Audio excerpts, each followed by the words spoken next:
There's rules I'd love to break and bend, mistakes I've made again and again, but I tell you this, my friends, I'm still around.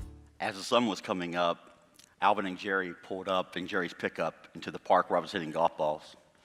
"Went by your house," Alvin said. "Your dad said you've been up here all night." I didn't look up. I couldn't sleep.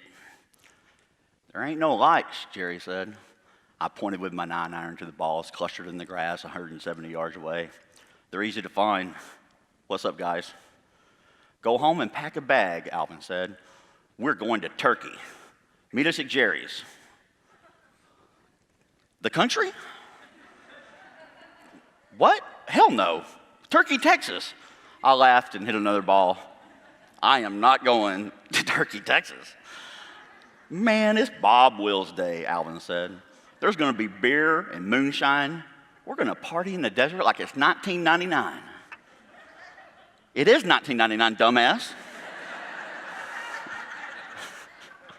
"Y'all have fun. There'll be hot girls there," he said. "I'll meet you at Jerry's in 30 minutes. Dad was waiting for me on the porch when I pulled up. "Is this going to be a thing? Hit balls all night, sleep all day?" I dropped my head and tried to pass. "No, sir." He grabbed my shoulder. "I don't understand what you're doing. What's the point of hitting golf balls all day if you're not going to do something with it?" "I don't know." "I gave you Rusty's number," he said. "You're 21 years old. Make the call or get a real job." I yesed him as I threw clothes into my duffel, grabbed my cooler and shoved it all next to my golf bag and my 1983 Corolla, Old Blue. First stop, beer barn. Jerry sat a case on the counter. "Cans?" I asked. "You think I should buy long necks?" "Be a lot cooler if you did," I said. "Oh shit," Jerry said. "You know it's going to be a good weekend when Billy busts out his McConaughey." 4 hours later, we pulled into Turkey, population 421. "Where are all these hot girls?" I asked. "Just wait till tonight," Alvin said. "They'll be out. Until then, let's drive out into the desert." We headed down sandy roads, kicking up dust tornadoes as we dodged rattlesnakes and cacti. "The hell you do for fun out here?" I asked. Alvin had lived in Turkey for a few years. "There's a place out yonder way," he said, "where we used to jump our dirt bikes." "Well, let's go." "What, you want to take your car over the jumps?" 3 beers in, I said, "Old Blue can do anything a dirt bike can do. Thank you."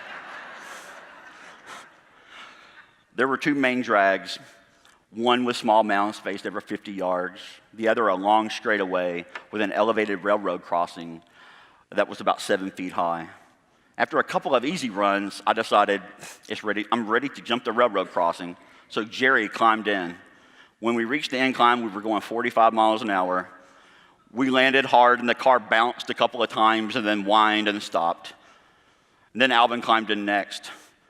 He said, "Don't be a pussy." So I drove down to the end of the road and looked over. "You ready?" Alvin tightened his seatbelt. "Get it, son." I slammed the pedal down, flew through gears, sliding into fourth, just as I reached the bottom of the incline. We rocketed straight up, going 75 miles an hour, nothing but blue sky ahead of us. We landed hard. The car bounced, the dashboard broke free, the headliner came crashing down. It twisted and righted, and we finally stopped and the car died. Alvin and I laughed like fools. "Them Dukes of Hazzard boys ain't got nothing on me," I said. Jerry's eyes were huge. "Billy, I swear to God, your tires were 2 feet higher than my head." We opened the cooler to celebrate, only to discover every bottle had shattered. Just tiny shards of glass floating in a frothy lake of beer. After a few repeated attempts, Old Blue started, and we limped back into town. Just as we were crossing the Turkey Creek Bridge, I saw red and blue lights in my rearview mirror and pulled into the Circle K. The trooper sniffed. "You boys been drinking?" No, sir. I stepped out and showed him the broken bottles. He shook his head at our stupidity. You don't have any drugs or weapons on you, do you? I got some nunchucks in my golf bag. The words fell out against my better judgment. He walked over to take them. You play golf? Yes, sir. What's your handicap? I shook my head. The officer started to explain. That's the average of your, yeah, I know what it means. I'm saying I don't have one. Well, then maybe you should go pro then. He tapped me on the chest with the nunchucks a few times. Catch you with these again, I'm going to take you in. I walked behind the Circle K and stashed them behind a cinder block, and thinking I would get them on my way home. They were nice nunchucks. I turned the key for old Blue, but she was dead. And priorities settled in, and we decided we needed more beer. We finally got to the party that night. 50 townies, a drunk cowboy with an out-of-tune guitar, and a massive bonfire. There were way more dudes than girls, and most were coupled up. Where are all these hot girls? I asked. Just wait, Alvin said. You'll see. I lay down in the bed of Jerry's pickup and waited. Next thing I knew, the sun was up and brighter than I ever thought possible. Desperate for hangover cures, we headed back to the Circle K in Jerry's truck for coffee and grease. As we were walking out, we ran into a guy Alvin knew. By way of hello, he sucker punched Alvin. Alvin said, well, that was stupid, and then he went to work. The fight moved to the side of the Circle K, and Alvin was just about to finish whooping some ass when I heard someone behind me say, oh, hell, kick his ass, JD. Next thing I know, Alvin is getting his head slammed into the concrete, and then he's yelling at the guy, hurt me, you pussy, hurt me. And I'm yelling at Alvin, quit giving him instructions. Then I saw JD had brass knuckles. The troopers barreled into the Circle K parking lot as JD stood up and threw the brass knuckles behind the store. We told the troopers about JD and his knuckles while Alvin puked and sat down on the cinder block where I had hidden the nunchucks. Wasn't long. Looky here what I found, Sarge. Trooper said, holding the nunchucks high. We all played dumb until the trooper who had pulled me over the day before arrived. And he kept his word. And they never did find those brass knuckles, by the way. So well, there I was, behind bars, in a makeshift jailhouse in Turkey, freaking Texas. I was told I'd need $500 for bail. I asked, is there any way else?